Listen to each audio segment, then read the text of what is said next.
Thank you very much. Thank you very much. I want to thank especially, here's Mary Ann Glendon. Come here. That's the way we do it, these things around here. Well, you just come here, and that's part of your welcome. Yeah, wonderful introduction, wonderful comments, wonderful, thank you very much. Thank you. I'm glad you left Boston.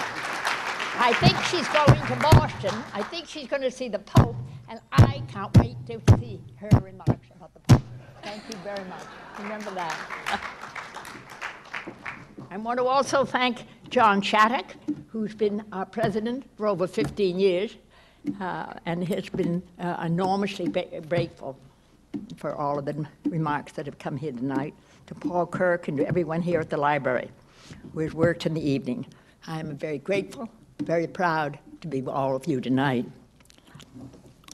Most people believe that I spent my whole life really interested in only one thing, and that one thing is working to make the world a better place for people with intellectual disabilities. That has been a huge part of our life.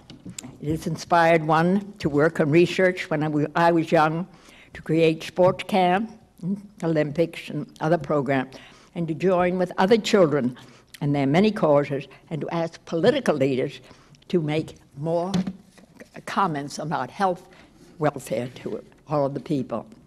But important as it has been, it is not the whole story of my life.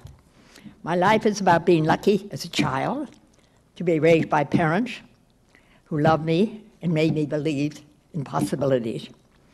It is also about being lucky to have had these extraordinary children. I think you've met them all here tonight.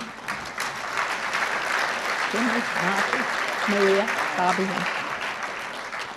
and they are my friends in my work and in my life every time.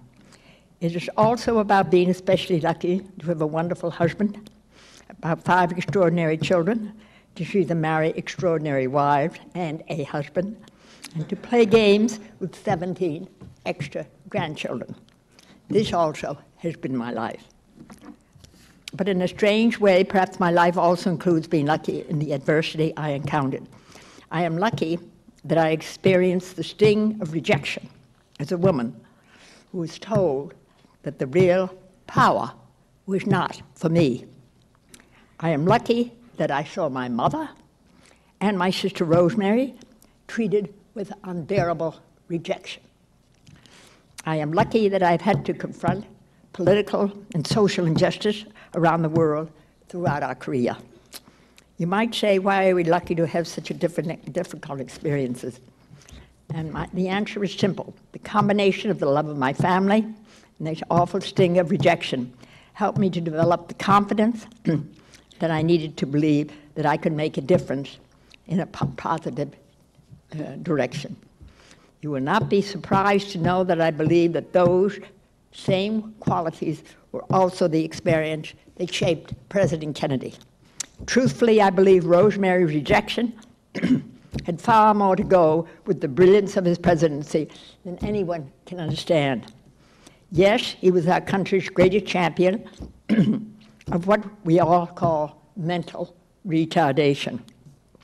To this day, his legacy of innovation in creating an ICHD, the university-affiliated centers, the President's Council, remains today one of the great histories of our country. But beyond the work he did for people with intellectual disabilities, I believe it was Rosemary's influence that centralized him and all of us to the gifts of vulnerable and weak people. I think I can say that not one among the thousands who have written about him has understood what it was really like to be a brother of a person who has mental retardation. And tonight I want to say that, that I've never said before, more than any single individual, Rosemary had the greatest influence.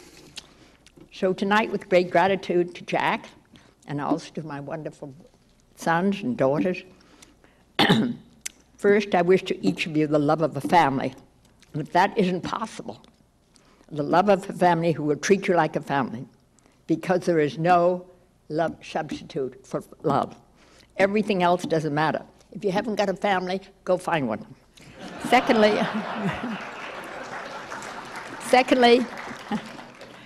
I wish each of you the gift of being able to channel whatever injustice, anger, or frustration you have to a mission of change. You can do it. The only person you can convince is yourself. And finally, I want to offer you the chance to play, or go to school, or be friends with one of the 200 million people on Earth who have an intellectual disability. I guarantee you that you will never go back. Who knows, you may even become future President of the United States. So thank you for the evening. Thank you for enforcing for me the power of faith, hope, and love. I've always believed these to be the most important gifts of all. I hope that many of you will join in my special mission to make what? The world safe for people with intellectual disability, and to make the world safe for human dignity. Thank you very much. Thank you.